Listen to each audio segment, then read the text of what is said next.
하루 만에 반짝 상승이었을까요? 오늘 전체적으로 뉴욕 증시는 다시 한번 밀려나는 흐름을 보였습니다. 그 안에서도 기술주의 반등이 어제 두드러졌기 때문에 그만큼 올랐던 만큼 오늘 다시 빠지는 모습을 보여줬는데요. 간밤 M7 기업들 상황 점검하겠습니다. 마이크로소프트와 아마존 빼고는 모두 하락부를 켠 채로 마감 라인 지나가고 있는 모습입니다. 하나씩 이슈 더 깊게 들어가 보시죠. 오늘 엔비디아를 필두로 기술주가 빠지는 모습을 보여줬지만 특히나 엔비디아를 더 중요하게 봐야 될 점은 이슈가 많이 나왔다라는 점입니다. 엔비디아 개별 이슈로는 TSMC의 대중 수출 칩에 대한 생산 중단을 요청했다라는 이슈가 나왔습니다. TSMC로부터 중국으로 수출할 수 있는 H200에 대한 대량 수출을 맡겼었는데 이게 좀 어려워질 것이다라는 분석 속에서 이 H200에 대한 생산 라인을 앞으로는 베라 루빈 쪽으로 옮겨서 가져가기로 했습니다. 중국을 의식하고 있는 엔비디아의 행보, 하지만 간밤에는 이런 이슈가 나왔다라는 점 체크하시면 좋을 것 같고요. 다음으로는 애플입니다. 오늘 애플은 1.39% 하락하면서 이 안에서도 알파벳과 메타와 함께 1%가 넘는 하락부를 켜내고 있는데요. 하지만 로젠블렛 측에서는 메모리 가격 상승에도 비용 절감이 가능하다. 이 안에는 경영진의 실행력이 긍정적이다라는 평가가 함께 뒤따르고 있습니다. 하지만 월가의 분석상으로는 여전히 인공지능에 대한 경쟁력이 약하다. 여기에 더해서 메모리 가격은 꾸준히 상승하고 있기 때문에 수익성은 둔화할 수도 있다라는 우려감 살아있다라는 점 체크하겠습니다. 마지막으로는 테슬라입니다. 테슬라는 오늘 약보합권을 지나가고 있는데요. 0.56% 하락하면서 403달러 선 지나가고 있습니다. 일론 머스크 CEO가 한 가지 언급을 내놨습니다. 이슈성으로 한 가지 체크하고 넘어가시면 좋겠습니다. 트위터 관련한 SNS 발언이 인수 과정에서 나왔던 것 그다지 현명하지 않았다라고 판단한다는 점, 이슈가 나왔다는 점도 체크하고 넘어가시면 좋겠습니다. 그럼 다음 장 통해서 히트맵도 열어보시죠. 전체적인 증시 분위기도 체크해 보겠습니다. 어제는 강보합권으로 마감하긴 했지만 WTI 기준으로는 약보합권을 지나간 적이 있다. 그러니까 이번 주 내 처음으로는 하방 압력을 받았다. 이것이 긍정적이다라는 소식을 전해드린 바가 있는데요. 하지만 간밤에는 WTI가 80달러를 돌파하는 모습을 보였습니다.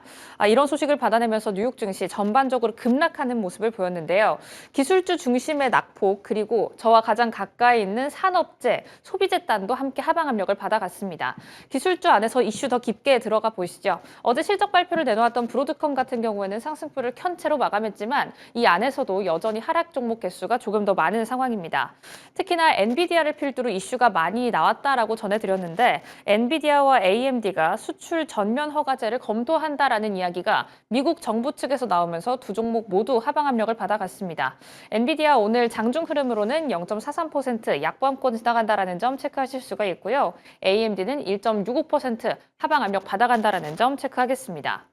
기술주를 봤다면 중동의 긴장이 조금 더 부각될 때마다 봐야 하는 쪽, 바로 방산 쪽이겠죠. 오늘 로키드 마틴은 빠지는 모습을 보여줬습니다. 1.43% 빠지면서 장세를 마무리했는데요. 장기전에 대한 수혜가 선 반영됐고 공급망 우려까지 불거지면서 동반적으로 일제히 하락하는 모습을 보였습니다. 특히나 간밤에는 트럼프 대통령이 이란과의 장기전을 시사하기도 했고 또 여기에 더해서 이란이 호르무즈 해협을 지나가는 유조선을 폭격을 가했다라는 이슈를 받아내면서 방산주는 오늘 하방 압력을 받아갑니다. 다음으로는 여행주 보겠습니다. 오늘 이 안에서도 그나마 급등을 보여줬던 달을 찾아봐라라고 한다면 여행주겠는데요. 여행주는 오늘 조금 다소 개별적으로 움직였습니다. CNBC에 따르면 이날 오픈 AI의 자체 쇼핑 기능에 대해서 축소될 수 있다라는 가능성이 제기되면서 오늘 여행주 전반적으로 10% 내외의 상승폭을 보였습니다. 익스피디아 같은 경우 13%, 부킹홀딩스는 이렇게 안 좋은 장세에서도 8%대 급등 마감했다라는 점 체크하겠습니다. 마지막으로 개별적인 이슈 한번 체크를 해보시죠. 버크셔 해서웨이 같은 경우 오늘 개장 전부터 강했는데요. 2년 만에 들려온 2024년 이후 처음으로 자사주 매입을 재개했다라는 소식 받아내면서 오늘 종가 기준으로는 2%대 상승 마감했습니다. 오늘 기술주 안에서도 희비가 뚜렷하게 갈리고 있습니다. 소프트웨어주를 기반으로는 상승세가 나오고 있지만 엔비디아와 AMD는 이슈를 소화하면서 하방 압력을 받아갔는데요. 과연 어떤 이슈 나왔는지 다음 장 통해서 체크해 보시죠. 미국 정부가 AI 칩, 글로벌 사전 승인제를 검토합니다. 이게 글자에 나와 있는 것처럼 AI 칩을 수출할 때 앞으로 우리에게 승인을 받아라라는 건데요. 사실 지금까지 있긴 있어 왔던 내용이죠. 하지만 이게 조금 더 강력해집니다. 이 기준을 넘기기가 좀 더 어려워진다라는 부분인데요. 지금까지는 기존 약 40개국에 대해서만 사전 승인을 받아야 했지만 이제 이걸 전 세계적으로 통제하는 범위를 확대해 나가고 있다라는 이야기가 들려온 겁니다. 특히나 여기에 좀 직접적인 대상이 될 수 있는 건 위에 적혀 있는 것처럼 엔비디아와 AMD가 이 칩의 대상에 포함이 되겠는데요. 이것에 대해서 미국 측에서는 전체적인 AI 칩의 수출을 막겠다라기보다는 지금까지 고수하던 스탠스와 좀 비슷합니다. AI에 대해서 문지기 역할을 하겠다. 그러니까 이걸 좀 카드로 사용하겠다라는 이야기가 나오고 있는 겁니다. AI 가속기에 대해서 대부분 수출을 맡고 있는 게 엔비디아와 AMD이기 때문에 이번에 좀 하방 압력을 받아간 두 기업의 주가 차이가 뚜렷하게 보였는데요. 기업향으로는 오픈 AI 기준으로 수천 개 기준의 GPU를 납품받고 있기 때문에 이 기준이 조금 더 중요해지고 있습니다. 1단계, 2단계, 그리고 오른쪽에 있는 3단계로 나뉘는데요. 단계별로 어떤 기준이 적용되는지 함께 체크를 해보시죠. 일단 1단계는 소규모 요청에 대해서는 간단한 심사를 거치게 됩니다. GPU, 오픈 AI로 납품하는 게 수천 개의 기준이니까 1000개의 칩 기준, 1000개 이하일 경우에는 아주 간단한 칩 심사만 받게 되고요.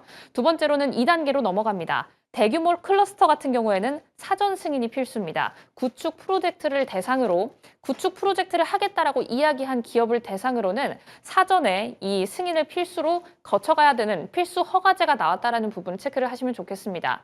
사실 1단계와 3단계가 가장 중요하기 때문에 2단계는 중간 단계라고 보시면 될 것 같습니다. 3단계가 이제부터 이 각국에 대해서 좀 중요하게 거론되고 있는 사항인데요. 초대형 프로젝트 같은 경우에는 수입국 정부가 직접 허가를 받아야 합니다.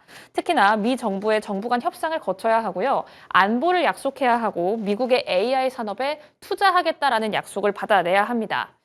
지금 현재 일단은 이런 이야기가 진행이 되고 있긴 하지만 규정을 검토 중이고 확정되진 않았다라는 이야기가 지배적입니다. 과연 이런 가운데 중심은 어떻게 잡아봐야 할까요? 지금부터 중심 바로 잡으러 가시죠.